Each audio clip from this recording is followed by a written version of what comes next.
I'll tell you the one thing that improved my cannulating no end, and it's this. If you look at the cannula, it's got a needle, and then the cannula sheath is back from the tip by about a couple of millimeters.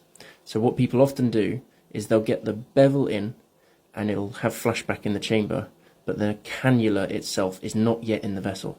So when they try and advance the cannula off the needle, it's not quite in the vessel yet and it won't advance. The other option, which is more common with the big cannulas like the greys and the oranges, particularly in obstetrics, is the bevel is so big that you get into the vessel and then you get flashback, you advance a bit further, and by the time the cannula is actually in the vein, the bevel of the needle is already out the back wall. So here's what I do. I put at a really shallow angle, I get the needle into the vein just to get flashback. And then, once it's got flashback, I pause, bring the needle right down so it's flush with the skin, and then try and pick up the vein. You won't be able to come out the top of the vein once you're in it, because the way the bevel is engineered, it will always want to cut down. It won't ever come back up.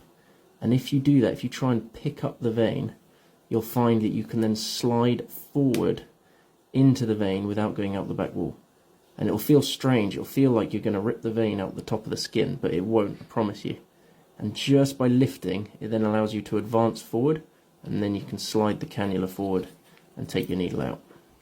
That was the single biggest difference I found with my cannulating skills.